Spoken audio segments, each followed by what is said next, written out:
Welcome to the Harvard Business School video series. In this program, Professor Michael Porter of the Harvard Business School introduces industry analysis and discusses how to position a company within its industry and how to create an effective strategic planning process. A leading authority on strategy, Porter is the author of Competitive Strategy, Competitive Advantage, and Competition in Global Industries. For suggestions on how best to use this video cassette and accompanying material, please refer to the viewer's guide and the user's manual in your video package. I'm Michael Porter, and this is my Harvard Business School classroom where I teach about competitive strategy. Some of you may be very familiar with my ideas on strategy, and others of you may be just learning about the subject. It's a complicated subject. Here at Harvard, I spend about 50 sessions covering strategy with my MBA students. And clearly, we're not going to be able, in a short program like this, to cover everything in this subject. But we've got on our side a very powerful tool, and that's the power of the video medium. Through this medium, I hope I'm going to be able to give you some of the essential concepts of developing strategy, but more importantly, to take you behind the scenes in a series of industries and important American companies to bring the concepts of strategy to life. And in the course of talking to the executives involved and seeing strategy in action, we can learn some lessons about strategy that are hard to learn any other way. What is competitive strategy? Competitive strategy is the positioning of a company in its competitive environment. Now, positioning means more than just product positioning or the marketing concept. It's the total positioning of the company, involving all the functions: production, distribution, logistics, service. The total picture the enterprise is placing to the competitive environment. Now, how do we go about developing a strategy? Well, in developing a strategy, there are two fundamental questions that we've got to address. The first is the structure or attractiveness of the industry or industries in which we're competing. Some industries are a lot more profitable than others, year in and year out. And we simply must understand why. Because one of the essential parts of developing a strategy is to know how good the game is in which you're trying to compete. The second essential question in strategy is a company's position within its industry. Again, if we look at many industries, we see that no matter whether the industry profits are high or low, companies in the same business have widely different levels of profitability. Some, year in and year out, make a lot more money than others. And any strategist must understand what it takes to be a superior performer in the industry and not be one of the ones that's below average. Both of these questions are vital in developing strategy.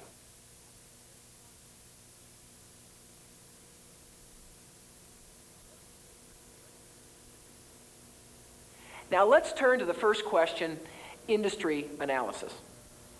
In any industry, no matter what it produces, whether it's a product or service or of any type, there are 5 basic forces of competition at work that are illustrated on this chart. The force in the middle is the one we most commonly think about, the rivalry among the existing competitors, the jockeying for position, price cuts, new product introductions, new capacity, that sort of thing. In some industries, rivalry is very gentlemanly and genteel. In other industries, rivalry is cutthroat. Somebody's always attacking the other guy. And as we'll see later, this is not an accident. Now, this diagram, however, suggests that industry competition is broader than just the rivalry among the existing competitors. There's the threat of new entry, the threat that new competitors can come into the game. And they bring in new capacity, and if entry is easy, if it's easy for new players to come into the industry, that's going to erode the fundamental attractiveness of the industry. So one crucial dimension of industry structure is the barriers to entry. Industries also compete with substitute products or services. These are other products or services that can do the same thing as the industry's product. So for example, if you're selling steel, you're worried about plastics and other materials because they're substitutes for what your industry produces. If an industry faces close substitutes, this places a cap or a constraint on prices in the industry. You can only raise your prices so much, or you'll start to erode the volume as the buyer deserts you to the substitute. You're always buying from suppliers in any industry. You're buying inputs like labor, materials, and machinery. To the extent that suppliers have bargaining power, they can constrain the profitability of an industry because they can, by bidding up their own prices, force the industry to absorb costs that it can't pass on in turn to its own buyers. They can strip the profitability out of an industry. And finally, of course, every industry sells to buyers. And those buyers may or may not have bargaining power. If they have bargaining power and if they're price sensitive, they may bargain away the profitability of the industry by demanding lower prices, by expecting more service that they don't pay for, and so on. So what we see is that in any business, the fundamental long-term profit potential is a function of the strength of these 5 competitive forces. The mix of forces will depend on the industry. Every industry is unique. But the overall strength of the 5 forces is going to determine whether an industry is a profitable one in the long term or one that's mediocre. Now, what determines the strength of each of the competitive forces, whether it be rivalry or buyer power or supplier power or whatever? Each of the competitive forces is shaped by a number of underlying structural determinants. In the case of rivalry, it's things like how fast the industry is growing, how high are the fixed costs, how much can you differentiate yourself from your rivals? These underlying determinants of each force are described in detail in your user's guide. They represent the raw material that you use to conduct industry analysis. To bring these ideas to life, let's take a look at a number of specific industries and see if we can't use this framework to assess their fundamental potential and how it might be changing. The pharmaceutical industry is an $80 billion industry worldwide, and it's one of the most profitable industries of any industry in the economy of any country. The average after-tax return on equity in the pharmaceutical industry has been around 20% for as long as anybody can remember, and very few companies ever have a bad year. Now, why is the pharmaceutical industry such a profitable business? Why is this such a terrific game to be in? Well, to answer that question, let's go back to our 5 competitive forces. Let's start with a buyer. There are 3 different buyers of drugs, but neither the doctor who chooses the drug, the patient who wants to feel better, or the insurance plan that pays most of the cost are price sensitive. Now let's turn from the buyer to the barriers to entry into the industry. How hard is it to get into the pharmaceutical industry? Well, the answer is it's darn hard, for 2 important reasons. The first is that in order to get your drug accepted by the doctor, you've got to have thousands of salespeople. They're called detail men in this industry. And they call on the doctor and tell that doctor about new drugs and try to persuade the doctor to try the drug out on his or her patients. And it's very, very expensive to set up one of these organizations, and the doctor is very busy. In addition to a sales force, you need to actually come up with a new drug. You need something innovative to sell to that doctor. And the average cost of developing a new drug today is about $100 million. $100 million just to get into the game. And about $60 million of that is the cost of testing the drug to get it approved by the government. And that takes years. In fact, there's not been a significant new entrant into the pharmaceutical industry since the 1950s, when Syntex entered on the back of their breakthrough in contraceptive pills. Suppliers have little power in this industry. The cost of purchasing ingredients used in making a drug is a small percentage of total cost. Most ingredients are commodities where suppliers have little room to raise prices. There are also few substitutes. Once an effective drug is on the market, it takes years for another therapy to make headway against it. Now, how about the process of competitive rivalry in the drug industry? Well, the process is pretty gentlemanly in this industry. Drug companies don't compete on price. They don't compete on price because they don't have to. The buyer isn't price sensitive. they are able to hold up the prices and compete instead on things like their brand reputation, the quality of their sales force, things that don't erode the profitability of the industry. So the pharmaceutical industry is what you might call a five-star industry. Every one of the five competitive forces is favorable. Let's turn to another industry, the airline industry, with a very different level of performance. For much of the post-World War II period, the airline industry has been regulated, both in the United States and in many foreign countries. And this industry illustrates very well how government can fundamentally affect the structure of an industry. Now, how do we think about the role of government in industry competition? It's tempting to view government as the sixth force, to add to the other five. But from our experience, that's not the best way to look at it. The best way to look at it is to see how government is affecting the other five. And by affecting each of the other five forces, government can either be a positive or a negative for industry competition. Now let's look at airlines. Under regulation, government suspended the structure of the airline industry. Prices were fixed, offsetting any power of the customer. Airlines were not allowed to enter new routes, nullifying rivalry. And new airlines were not really allowed into the industry, in effect, making the barriers to entry unbelievably high. Under regulation, the airline industry's profitability was reasonably good. But deregulation unleashed the fundamental structure of the airline industry and has set in motion a set of forces that have led to very mediocre returns since deregulation took place. Now, barriers to entry are very low. All you need is a few planes and you can enter 2 or 3 cities and you've got yourself an airline. And in fact, dozens of airlines have entered the industry as soon as it was allowed by government. The buyer is pretty price sensitive and is not very loyal. How long will you wait for the airline of choice? 15 minutes, 20 minutes? Customers are willing to switch from one airline to another based on who's convenient, who has the best price. Rivalry is intense. You have lots and lots of competitors with different cost structures, with very high fixed cost. Once you've got an airline fueled and you're going to make the trip anyway, you will cut price to get those incremental passengers. And suppliers to the airline industry have some clout too in aircraft and some other key inputs to the industry. So once government gets out of the airline industry structure, the underlying structure goes to work, and that structure is not very favorable, and the profits reflect that. Now, we've seen how to analyze an industry by looking at the five forces. And we've seen how some industries are fundamentally more attractive than others, and profitability reflects that. But industries are not static. Industry structure can change. It can change either for better or for worse, for two basic reasons. First, environmental forces, like new technology, can shift the structure of the industry. And companies, through their own strategies, also have the power to shape industry structure. How do we analyze industry structural change? Well, once again, we use the five forces. An industry trend or a competitor development is significant for future industry structure if it affects one or more of the five forces.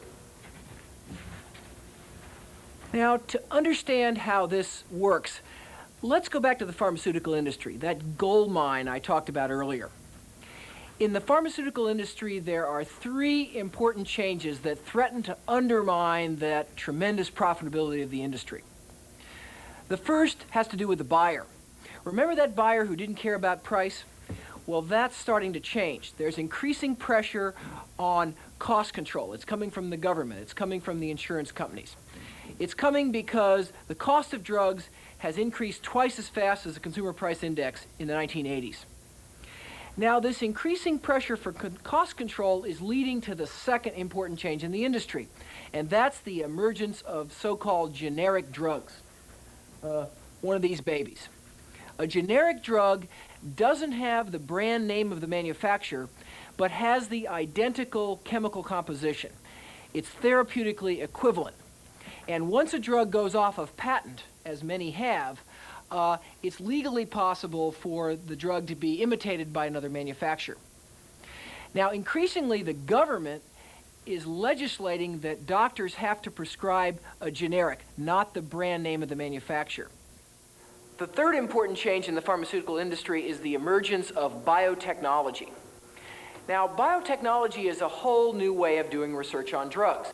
But let's think about the impact of biotechnology on the structure of the pharmaceutical industry. It's doing a couple of things. First of all, it's reducing the cost of developing new drugs, lowering the barriers to entry. And in the process, whole new companies like Genentech with entirely new skills have an opportunity to enter this industry for the first time in decades. Now, these three changes, cost containment, generic drugs, and biotechnology, are all undermining the structure of the pharmaceutical industry. And unless drug companies can react or respond, the average profitability of that industry is likely to go down. But it doesn't always work that way. In some industries, structural change is positive. Now, let's return to the airline industry and discuss three important changes that are occurring in that industry that have the promise to fundamentally improve the industry that's been so difficult and so competitive for the last decade. The first important change is the so-called hub and spoke route system. Now, by having a lot of flights coming in and out of the same city every day, in a very coordinated way, an airline could get major efficiencies in operations, in marketing, and a number of other aspects of the business. The effect of the hub and spoke system was that airlines have started to compete on the basis of hubs, not on every individual flight. And this has also raised the barriers to entry into the airline industry. To get into a city now, you have to offer enough flights to compete with that airline who has that city as a hub. Another force changing the airline industry is the emergence of sophisticated management information systems. An airline is involved in hundreds of millions of transactions every day, fares, schedules, tickets, and modern computer technology has revolutionized the way all this can be done. It's allowed it to be automated. The problem, though, is that it takes millions, and if not hundreds of millions of dollars for an airline to develop this kind of sophisticated technology. And this huge investment has substantially raised the barriers to entry into this industry and given a new lever for some airlines to outdo others. The final change in the airline industry that's going to improve the industry structure is the so-called frequent traveler programs, where airlines give free travel to passengers who accumulate miles on their airline. Now, what are the airlines trying to do with frequent traveler programs? You'll remember that one of the crucial problems in the industry is that it was hard to differentiate. One airline was perceived as the same as another. Well, the frequent traveler programs have started to change that equation, and in the process, again, rivalry is starting to get less intense, and the barriers to entry are going up.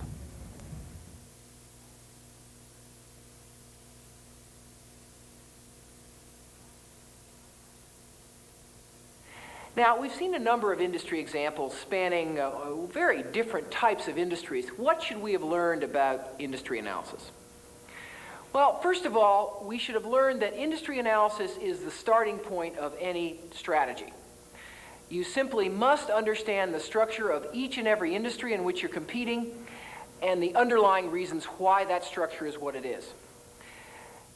Each industry is going to be different in terms of which competitive force is the most significant. And sometimes it's the buyer, sometimes it's barriers to entry, sometimes it's rivalry.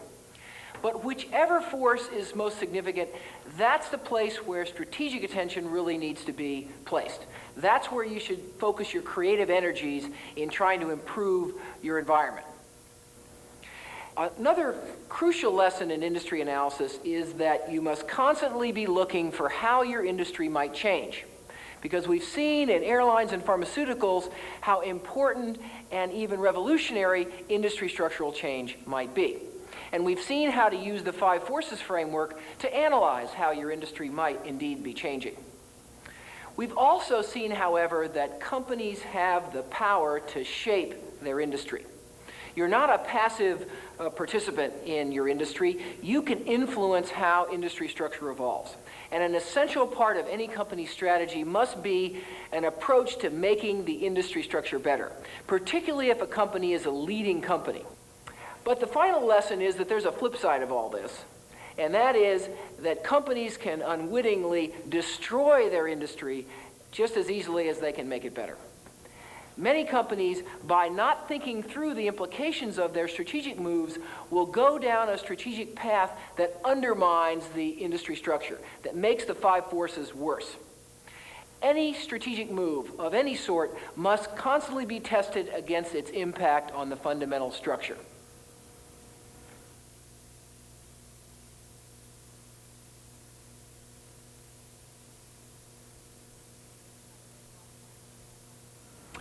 We've looked at how to analyze an industry, the first essential question in strategy. Now let's turn to the second question. How does a company achieve superior performance within its industry, whatever the average industry profitability may be? Now, the starting point for understanding why a company is a superior performer is pretty simple. That is that to be a superior performer in your industry, you've got to have a sustainable competitive advantage. A company has to have something it can do better than its rivals that it can protect from imitation. It can keep its competitors from replicating. Now, advantage can be sustained in one of two ways. Either you can be lucky enough to come up with something that your competitors can't ever copy, which is rare, or more commonly, you can improve faster than your competitors can catch up. And continuous improvement and continuous search for new benefits and edges is really part and parcel to most successful companies' ability to sustain advantage. Now, if competitive advantage is the key to superior performance, how do we get one? Well, to understand that question, we must recognize that there are two basic types of competitive advantage that any company can possess. One is low cost. The company can be lower cost in designing and producing and delivering and marketing its products than its competitors. It has lower cost, and therefore it can earn superior margins and therefore superior performance. Now, the other kind of competitive advantage is what I like to call differentiation. A company that's differentiated is able to provide some kind of unique benefit that its customer thinks is important. And because it's unique in an important area, its customer is willing to pay it a premium price. And that premium price leads to superior margins and, in turn, superior performance. Now, if we think about it, almost any strength or any weakness that a company has can be translated either into something that makes their relative cost position high or low, or something that affects their ability to be differentiated relative to their competitors. And as we'll see later, it's very important to understand which one a company is trying to achieve. Now, in seeking one of these two types of competitive advantage, any company has another fundamental choice to make in setting its strategy, and that's what I like to call competitive scope, the breadth of the target within which it's seeking to gain that advantage. Now, some companies, like General Motors historically in the automobile industry, have picked a broad competitive scope. They've offered a wide range of products to a wide range of customers in a wide range of geographic markets. Other companies recognize that they can't achieve competitive advantage with a broad range of consumers or in a broad range of product lines. And therefore, they pick what I would call a narrow scope, focusing on a particular product line, a particular type of customer, a particular type of geographic area, perhaps. And they seek to gain advantage in this narrow arena, even though they can't achieve it overall. Now, these two essential variables, the type of advantage and the scope of advantage, lead to what I like to call generic strategies, some fundamentally different routes to competitive advantage that companies can choose. Now, as you see in this chart, there are four basic options. A company can seek a broad positioning and to be the low-cost producer. Or it can seek a broad positioning and try to differentiate itself with that wide range of customers and segments, and so on. Or it can choose a focus strategy by narrowing its target to some unusual segment and seeking to be either low-cost or differentiated in that particular area, even though it can't achieve those advantages overall. What we learn from studying a wide range of industries is that the worst strategic error is to be stuck in the middle, to not be willing to choose which of these routes to competitive advantage the company is going to follow. To worry about quality and differentiation, but not achieve uniqueness in anything. And to think about segmentation of the market, but to not be willing to dedicate themselves to a particular narrow segment. These kind of companies are stuck in the middle, and they're going to be the below average performers in any industry.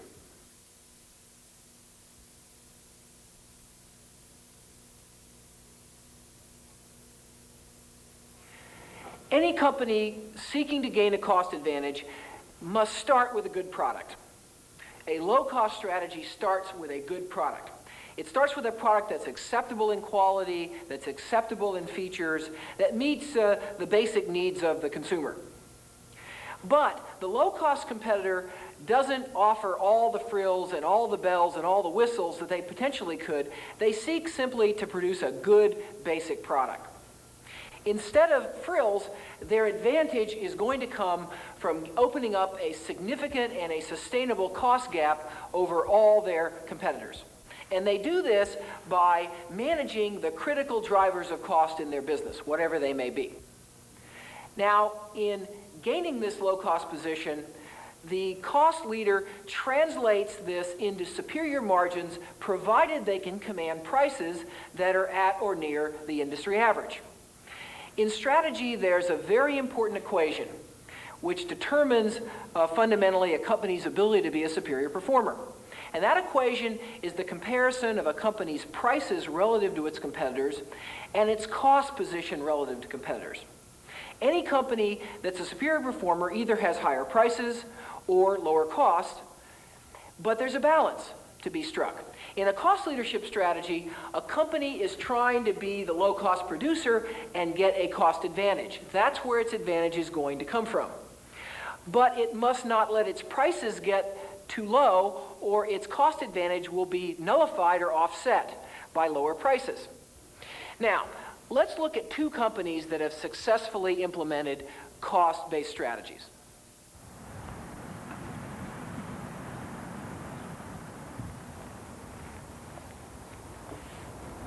Every one of us uses bar soap, hopefully every day. That's why it's a $1.6 billion industry in the United States. When one thinks of soap, one thinks of one company, Procter & Gamble. When one thinks of Procter & Gamble, one thinks of one soap, Ivory. One might think soap is a mundane business where there's little opportunity for strategy. After all, soap is soap. In fact, soap provides a fascinating example of competitive positioning. Ivory was introduced many years ago, actually in 1879. At the time, there were over 300 companies in the soap industry. Most of these companies competed with a strategy producing very crude soaps. The other competitors in the soap industry at the time were producers of very expensive luxury soaps. Now, Ivory decided to enter the market with a very different strategy for the time. The basic Ivory strategy was to introduce a pure, mild bar of soap without the harsh ingredients and alkalis that were characteristic of the other soaps of the time. The Ivory bar also floated. Interestingly enough, though, the floating was an accident. Ivory made some bars up by accident in the manufacturing process, and it turned out that they floated. Consumers were so interested in that feature that Procter & Gamble quickly decided that it was a good idea. In addition to the product itself, however, Ivory created some very important symbols of its strategy. The first was whiteness. At the time, most soaps were brown in color, various shades of brown.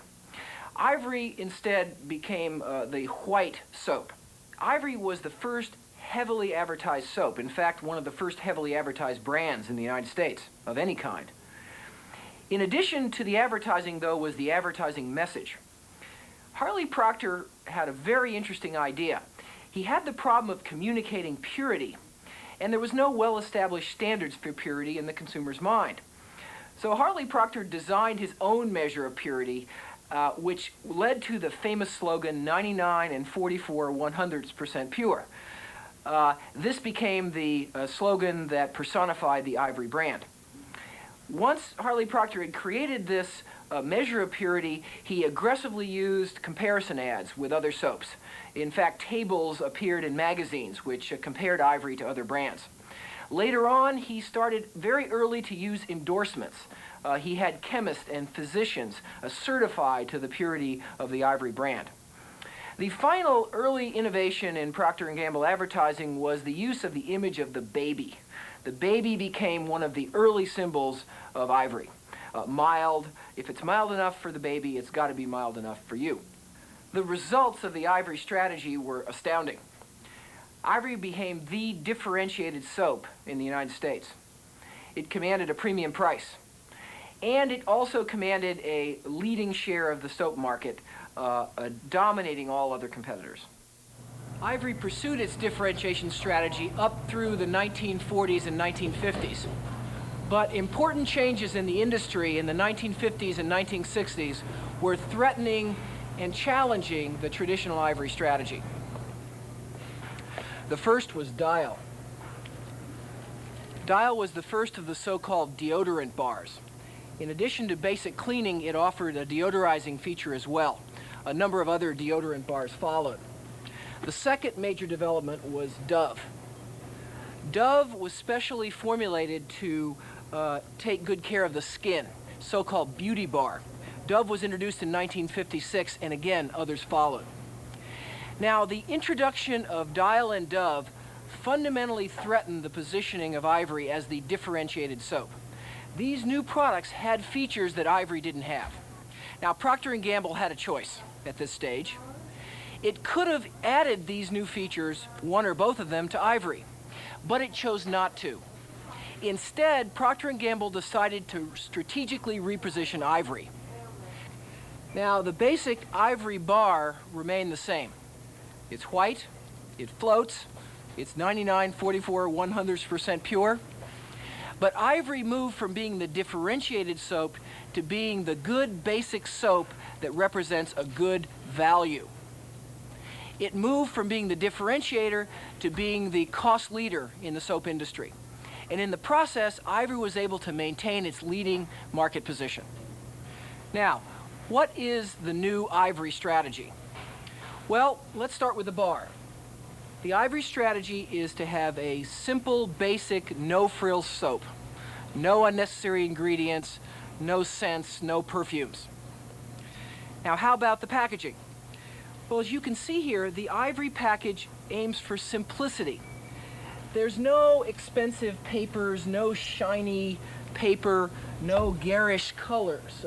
Look at this bar here. That's pretty garish. Ivory goes for simplicity, for simple, for basic. Now, in terms of packaging, Ivory pioneered a practice in the industry called bundling. Here's an example of a bundle of soap. There are 6 bars here sold together. And what this did was go from having a bunch of bars sitting in the bin in a disarray to a neat kind of package. And the idea here was that Ivory could be used by the whole family, so you should buy it in quantity. The user for Ivory is a remarkably diverse consumer base. There is no meaningful demographic skew on Ivory, as you might expect with a brand of that kind of market share and broad usage.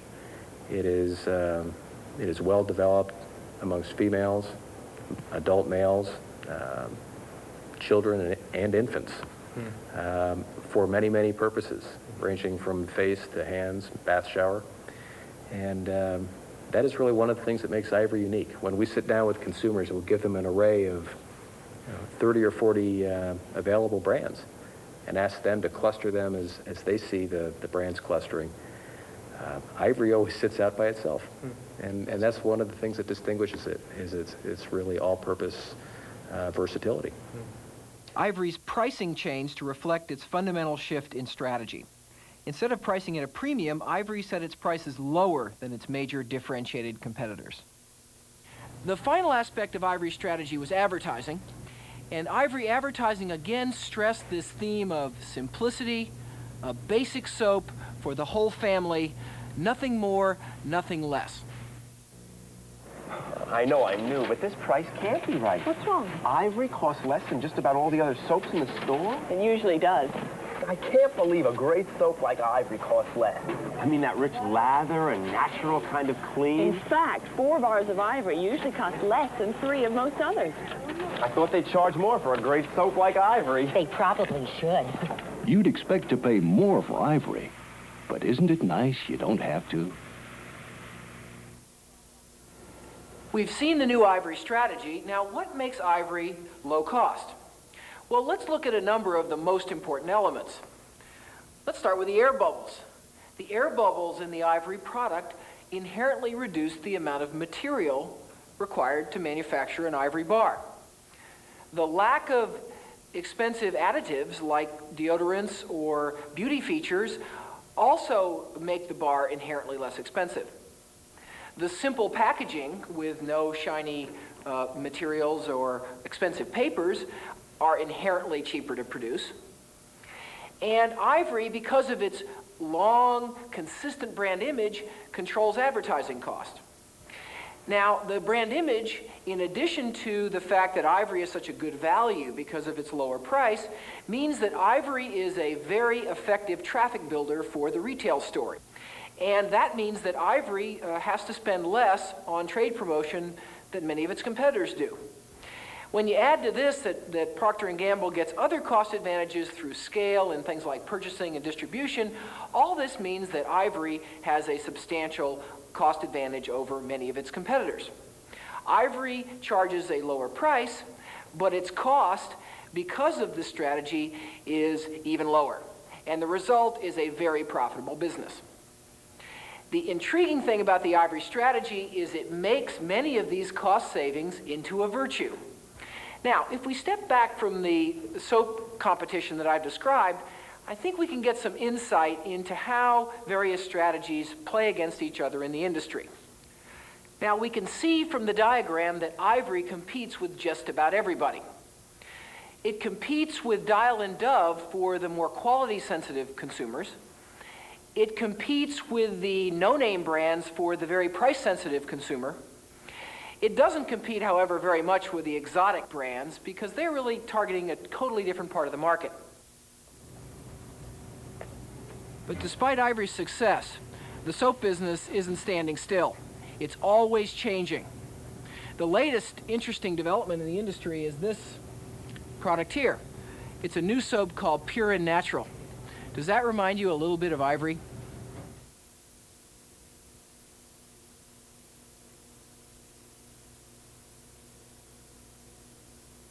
In most companies, old brands sort of get left alone to kind of fade away.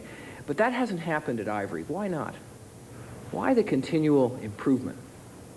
Well, Ivory really became a gigantic brand to us very quickly. It was really part of Americana before the end of the 19th century. It was the leading brand, and it wasn't very difficult in those circumstances to realize the importance of keeping it up to date in terms of what consumers wanted. And also to recognize the very particular characteristics it had of purity and mildness, floated, it was white. So the fact that it was of such gigantic importance to the company, there were many people in those days that called Procter & Gamble the Ivory Company. So the whole idea of maturity is sort of a misnomer, isn't it? Totally misnomer. The idea that there is some product life cycle, which you'll sometimes hear talked about, that you're destined somehow to go up and then start to come down, is totally an issue that's in the control of the people managing the business. You mentioned earlier that it's the sort of key first step is really being in touch with the consumer and what that consumer really wants at a very personal level. You know, how do you and the other Procter & Gamble executives actually do that? How do you understand the consumer? You just can't kind of think about it. You've got to get more input than that. How do you do it? You've got to sit down and talk to consumers. And there are a whole variety, and you need to do it in a whole variety of ways. You can get benefit from talking to a group of consumers at one place. And I do that every time we have introduced a major new brand. Since I've been president of this company, and I certainly did it before, I will find an opportunity to get out into the test market. And I want to look at stores, but I also want to sit down in a room with consumers and hear them talk about the brand. We've talked a lot about the change at Ivory, but you've already hinted at the continuity. Despite over 100 years of history, here's a brand where certain essential elements have been preserved. How do you actually preserve continuity as people change, as time changes? What process do you use to do that? Well, there's several, as you'd expect. One is simply the continuity of our own management. We promote from within without really any exception. We know each other awfully well. The people who've been responsible for Ivory over the last 30, 35 years are all still in this company. Now, they're not all working on Ivory every day or every week or even every year, but they are here. The point of continuity, too, I would also stress is importantly related to our advertising agencies and our attitude toward our advertising agencies. Our relationships with agencies are ones that are very long-lasting for us. And again, Ivory's a marvelous example of that. We have been working with the same agency on Ivory for 67 years. John, what does a brand mean at Procter & Gamble? Well, we think of a brand as, it's almost alive. It may sound corny to say that, but it becomes almost a person. It's first and foremost something that we just see bring benefits to consumers, and that's the way we really view what we're about, is bringing benefits to consumers. But it assumes a personality, almost a character to it.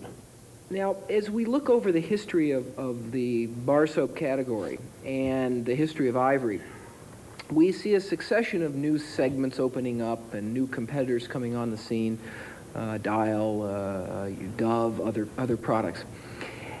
Now, by and large, Procter & Gamble, in dealing with those changes, has chosen not to kind of change Ivory, but rather to introduce new brands.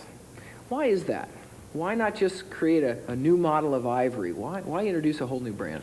These have been very difficult, challenging decisions. Each one of those you mentioned. Should we make Ivory a deodorant bar? Should we add cold cream or some other cosmetic ingredient to Ivory? Mm-hmm. Believe me, as I answer this, don't let me leave you with the impression that the answer was obvious or we didn't go back and forth in the thinking process on it. We did, and on each and every one of them. But in each one of them, too, we felt that the right way to proceed was to introduce a different brand to provide that benefit, because we felt that adding deodorants to Ivory or adding a cold cream ingredient to Ivory would really be inconsistent with one of the basic features, qualities, attributes that consumers wanted.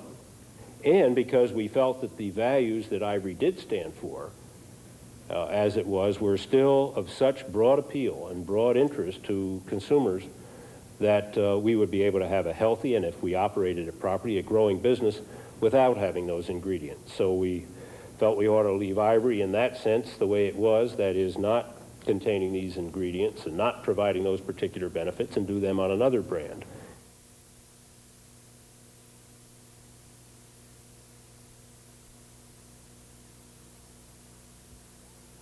Now, we've seen and heard the Ivory story, a classic story in American industry. What lessons does the Ivory story hold for strategy? Well, I think it holds lessons at two different levels. For strategy in general, as well as how to compete with a low-cost strategy. The soap industry illustrates how a number of companies can successfully compete in the same industry, provided they choose different strategies. Ivory has been successful, Dial has been successful, Dove has been successful. They're all choosing different positions in the marketplace. But Me Too strategies rarely succeed. We've never heard of most of the other soap brands that tried to imitate either Ivory or Dial and Dove. They never made it. The Ivory case also shows us that the successful strategies are ones that are consistently implemented over long periods of time. You can't succeed in strategy if you're flip-flopping what you're trying to be every year. The flip-flopping not only confuses your organization, but it confuses the marketplace. The marketplace doesn't really know what to make of your product or service. Now, the Ivory story, however, vividly illustrates the principle that strategy has to change if the industry structure or competitive positions change enough. The emergence of new buyer needs, the threat of new competitors may force a company, as it did Ivory, to shift its strategy. In Ivory's case, from differentiation to low cost. But shifting a strategy is a very risky and very time-consuming process. And Ivory shows how long it took really to fundamentally reposition the company.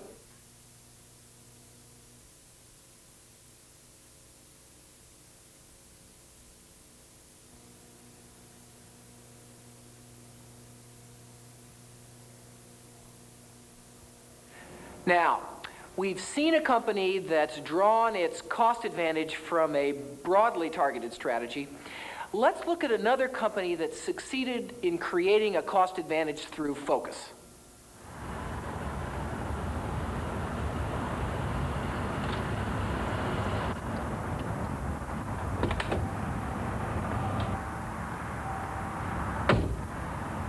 Boy, I sure am glad I didn't have to drive here from Boston. It had taken me about 40 hours because I'm in San Antonio, Texas, and I've just driven up to a place called La Quinta. That means country house in Spanish. La Quinta is one of the most successful motel chains in the United States. Founded in 1968, today it has about 200 locations spread all over the southwestern part of the United States and outlying areas. La Quinta's results during the 70s and into the 80s were truly spectacular, second to none. In recent years, however, La Quinta's profits have been modest. It's been hit by the Texas energy recession, by problems in the agricultural sector, and by a dramatic overbuilding of motel rooms in this region. But short-term profitability is not a good measure of the strategic health of a company, and La Quinta provides an excellent example. From a strategic point of view, La Quinta could not be in a stronger position. Their customers are satisfied, their competitors can't match them, and Consumer Reports recently evaluated them as the leading lodging chain in their category. Now, to understand La Quinta's strategy, I think the best place to start is just to go take a look. Now, what's going on here? What's going on is that most lodging companies cater to a wide range of travelers with a wide range of needs. They have families, they have high rollers, they have chief executives, they have people traveling for personal reasons, and they provide those travelers a wide range of services to meet their equally wide range of needs. Daycare for the family, a fancy suite for the high roller, a room service for the tired executive who doesn't know where else to go to dinner and doesn't want to go out alone. Instead of trying to serve a wide range of travelers and meet their equally wide range of needs, La Quinta has chosen to focus on a particular kind of traveler, a particular target customer, and dedicate themselves to meeting this particular customer's somewhat unusual needs. A classic focus strategy. Now, La Quinta's target customer is a commercial man or commercial person, a sales representative, a service representative, an auditor, somebody who travels frequently, who travels repetitively, over and over again to the same places. The average La Quinta customer spends 17 nights a year in a La Quinta. La Quinta seeks to meet the needs of this somewhat peculiar customer very, very well and no more. And as we'll see, everything in a La Quinta and throughout the La Quinta organization is consistent with this objective. La Quinta's strategy starts with location, location, location. As Sam Barshop, La Quinta's founder, told me recently, you can change just about anything about a motor inn except where it is. Every La Quinta is located right next to a major highway, often an interstate highway. It has good access and excellent visibility. The La Quinta is near an industrial park, an airport, a medical complex, somewhere where business people go a lot. Now, over here you'll see a restaurant right across the way from the La Quinta. The restaurant is open 24 hours a day. In fact, every single La Quinta is built next door to a 24-hour restaurant. Many of them are Denny's. Now, the fact that there's a restaurant right there means that La Quinta doesn't need a restaurant of its own at all. If its guest wants to go to breakfast, he just walks across the street. La Quinta wants no part of the restaurant business for a number of reasons. The first is that Sam Barshop lost his shirt in the restaurant business when he was growing up. More importantly, though, the restaurant business is a different business than running a motel, and it's a business that most lodging establishments lose money on and have to subsidize with higher room rates. Now, my room here is about 300 square feet in size. That's as big or even bigger than a Marriott or a Hilton or a Sheraton room would be. And to top it off, La Quinta's rooms are all built with an all-concrete construction technique. And this construction technique, combined with a lot of soundproofing between the various rooms, means that it's quiet. It's beautifully quiet. And you can actually get a good night's sleep. Now, when you combine all this with 24-hour message service and a heavy dose of good down-home personal attention, what you get for La Quinta's customer is truly an irresistible deal. And it's an irresistible deal that cost only $40, substantially less than a comparable room would cost at a competitor.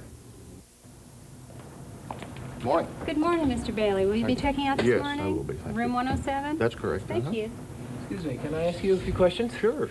What do you do? I'm a salesman. I travel the state of Texas, selling newspaper vending machines of all things. Oh, really? How have you been here before? Oh, yes, yeah. I stay here every time I'm in San Antonio. And how often is that? Well, I get through here about every 4 weeks. About every 4 weeks. Why do you stay here? Well, I think probably the main reason I stay at La Quinta is consistency. Every motel is like the other one, and all the rooms are comfortable. I know what I'm going to get in advance. Now, they don't have room service here. Does that bother you? No, not at all. Not at all. Why not? Well, I don't really require that. Traveling, I'm out to lunch with people during the day. Sometimes I have evening appointments that I make, and I'm busy. So throughout the day, I keep myself moving, and to be catered to in a motel, I don't require that. I just want a good place to sleep and rest and do my reports to get on the next day. And La Quinta is that place? Oh, absolutely. Now, the question is, how is La Quinta able to deliver all this at such a low cost? Now, the first reason should already be apparent from what we've seen so far. La Quinta avoids unnecessary services from the perspective of their target customer. They also avoid wasted space. There's no restaurants, there's no room service, there's no atrium. This means that the operating cost per room at La Quinta is held down. It also means that the amount of investment required per room at La Quinta is also low. Despite the fact, therefore, that the room itself is as big or bigger than the competition, La Quinta's costs are lower. Now, another reason why La Quinta's costs are controlled is that there's a corporate fetish here for cost control. Corporate overhead is held down, construction costs are managed carefully, purchasing costs are managed carefully. The corporate headquarters itself is sort of an interesting symbol of this. It's nice, but it's modest. There's no oak paneling, there's no frills that eat money. Now, in addition to these things, however, perhaps the secret weapon in La Quinta's strategy is a couple of all things. Unlike most other lodging chains, a La Quinta is managed by a husband and wife team. They run the desk, they supervise virtually every aspect of what goes on here. And they actually live here. They live in an apartment, a nice apartment, provided on the premises along with some other perks. Now, the fact that La Quinta is managed by a couple holds down overall management costs. The couples are also very loyal to the company. They stay at La Quinta 5 years, 7 years, 10 years, reducing expensive turnover. And a final bonus, and perhaps the most important bonus of all, is that the couple and the other employees that they manage almost like a family at La Quinta provide warm, friendly service and a great deal of personal attention. So you can better understand. La Quinta couples receive extensive training before they ever take over a motor inn. About 12 and a half weeks of training in all. Right now I'm in something they call the maintenance training lab, and spread around this room are all the things that go wrong in a motor inn. Roofs, air conditioners, TV sets, faucets, plumbing, lamps. And in this room, the La Quinta couple learns how to make basic, simple repairs on the spot. Now, this does a number of things. First of all, it makes the repairs happen quickly. You don't have to wait for somebody to show up. But very importantly, it reduces cost. And it's this kind of clever thinking, along with the design of the rooms, along with the sturdy construction, along with a lack of unnecessary services, that makes La Quinta such a low-cost provider of motel services.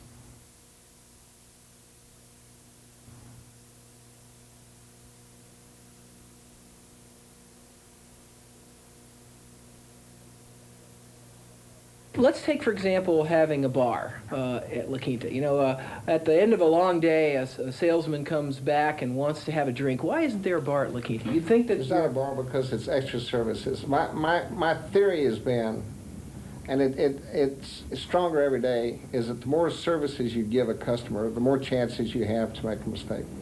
If they want a drink, they'll take a bottle to the room, or they'll go to a restaurant near the property and have a drink. But we have found that is not way down the list as far as priorities as far as our customer goes. But I guess it's fair to say that when you build a strategy around this customer, you're deliberately making a choice that there's some other customers with some other needs that might not be satisfied, and you're just making the choice. I think in our industry, and I think in all industry, you really have to target in on your customer, understand your customer, and listen to your customer, and work with your customer, and pay attention to their needs. And their needs change. They change yearly. Mm-hmm. We put in colored television, then we had to put in cable, then we had to give free coffee, the free telephones. There are things that they demand, and we constantly survey our customers and see what they want, because they're the boss. I'm not the boss of this company. It's every customer that walks through that door. Let's just pick a company like Marriott. Marriott has got its core product, its large properties that are located all around the country, but it's got this Marriott Courtyard concept. Now, what's Marriott trying to do? Are they trying to kind of come after the La Quinta segment? Is that what's going on? Marriott is trying to be the General Motors of the industry, and they're going to be. The difference between Marriott and La Quinta is Marriott thinks big, La Quinta thinks small. How about, how would you compare La Quinta to, say, Motel 6, a classic kind of low price? Motel 6 knows what they are, and they're another good company. They know what they are. They're selling room for about $20 a day. They are not competing for our customers. They're taking people off the backs of motorcycles and campers and put them into a motel room. La Quinta has always had a very great sensitivity to cost. Partly to keep the price of that room down, because that's essential to the strategy. How do you keep the attention to cost in the company? I talk about nickels and dimes. Everyone in the company, we're not working on dollars in this company. We're working on nickels and dimes. We're working on minutes in cleaning the room. And we're working on every dollar we can save in building a building we can make, because our buildings are so cost effective now. We know every nail, we know every brick that goes in that building. We know what the land cost should be. We understand the product, and that's a big advantage of having only one product. We know it well, from bottom to top. When I hear you talk, it seems almost to me like you're managing a private company, but you're public. How do you do that? You know, they hear a lot of talk about Wall Street putting short-term earnings pressure on companies, but yet you continue to spend on renovations in the teeth of the Texas recession and all those kind of things. How can you get away with it? Well, look, it's very simple. All you have to look around you at American industry and see what's happened to the people that have had short-term prospectuses. I mean, you can't run a company short-term. And if you let Wall Street run your business, you're not going to be in business too long, I don't think.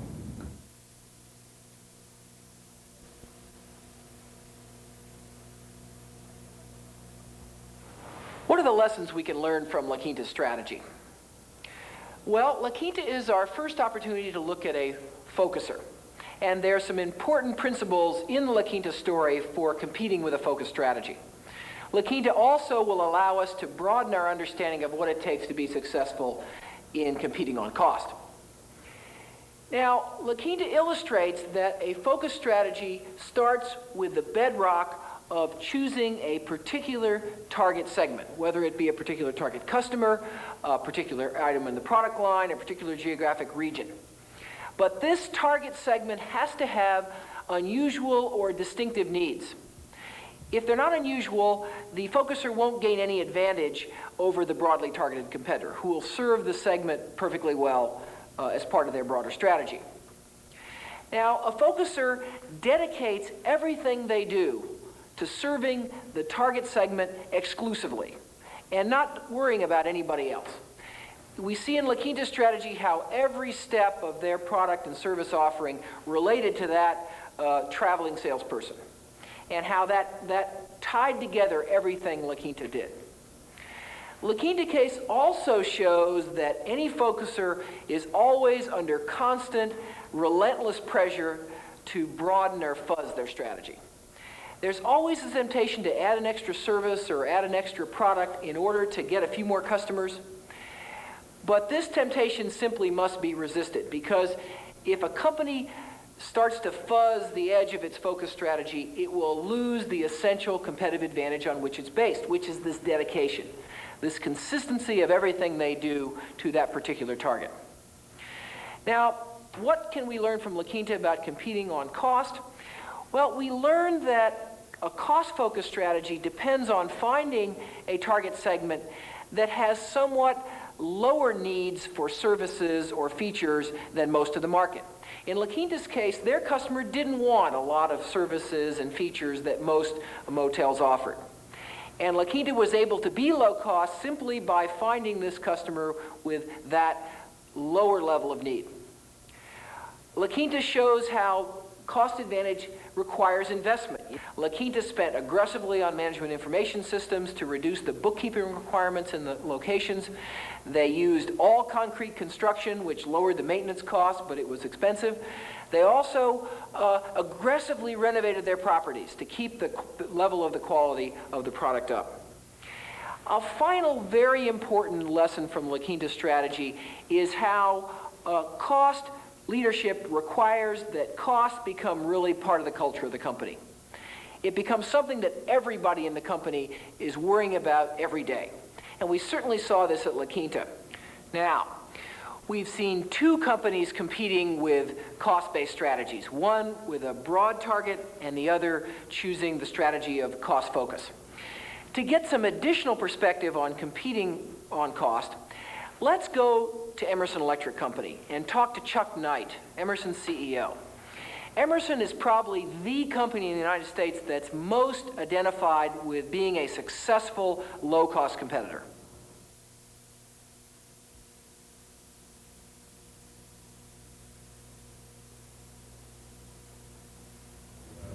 Chuck, Emerson uses the term best cost producer to describe its approach to a cost leadership strategy.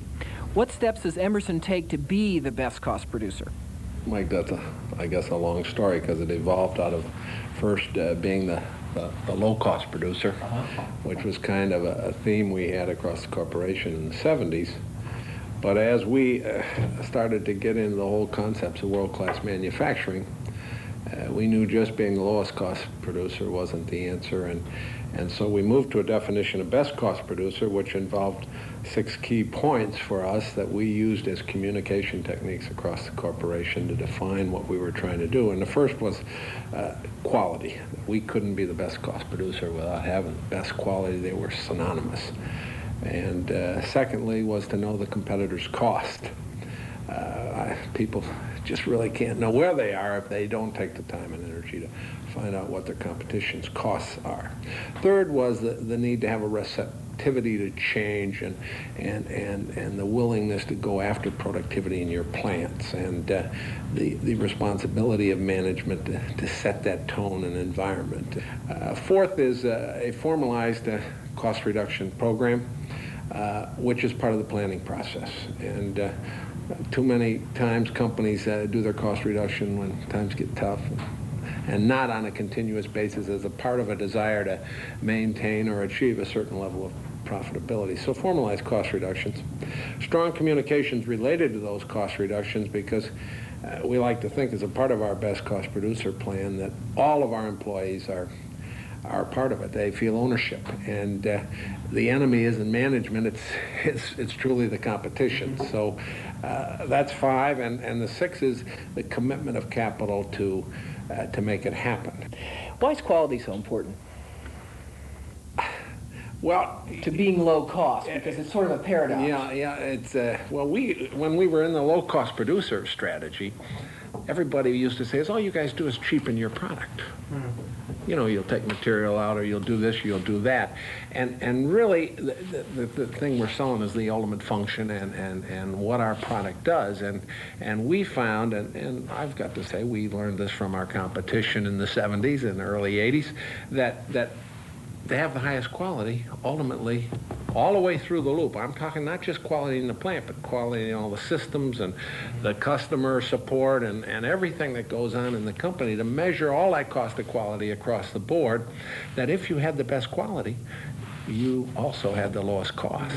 So that quality and cost aren't inconsistent. In fact, they're kind of complementary in many ways. Exactly. Yeah. Exactly. You mentioned knowing your competitor's cost. Most companies don't tell you their cost. How do you go about at Emerson really understanding your competitor's cost? We show every one of our competitors' products to our people, and where they're better than we are, or what we're trying to do to make sure we have an edge, and what the individual employee's involvement is in that process. And that's really the exciting part of it, because once you really understand your competitor's product and its cost, you can then communicate more clearly to your employees why we have to do certain things. The people start to understand when they can touch and feel and really see what the battle is all about. If it's the competitors' costs that are forcing us to do this, not our crazy, dumb management who's trying to beat us up, that changes the tone, doesn't it? It really does. And not, people like to win. I mean, it's inherent in all of us. We want to win. And so once they see what the target is and who the enemy is, it's a lot easier to focus all those resources and energies, and a lot of fun, too. Yeah, it sure is. One of the things you mentioned, Chuck, was Emerson's formalized cost reduction program. Could you describe that? Yeah,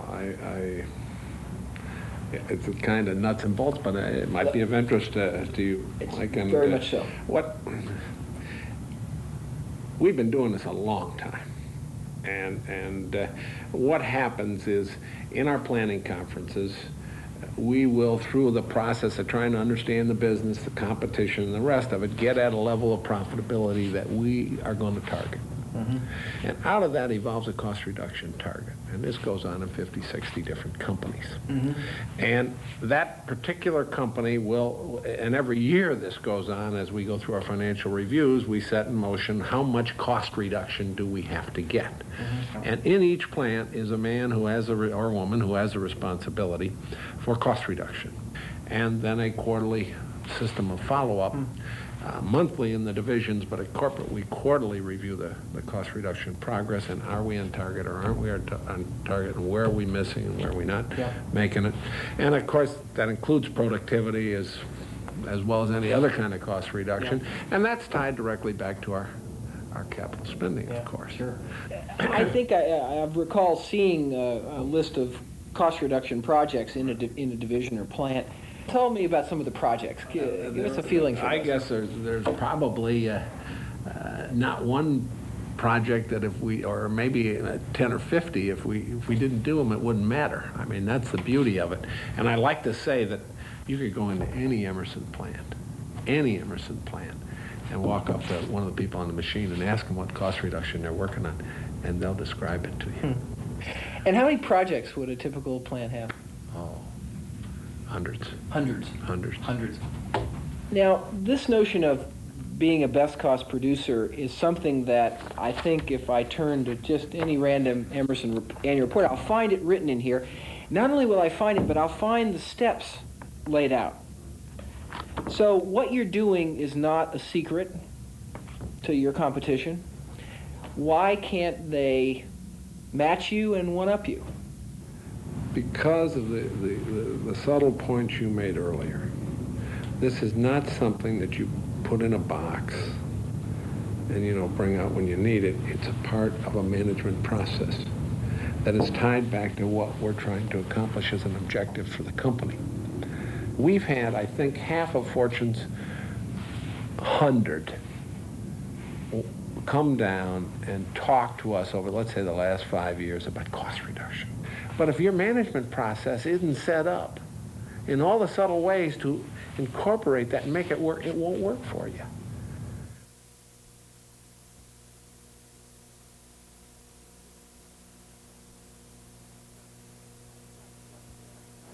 I think my discussion with Chuck Knight is a very fitting way to conclude our discussion of cost strategies.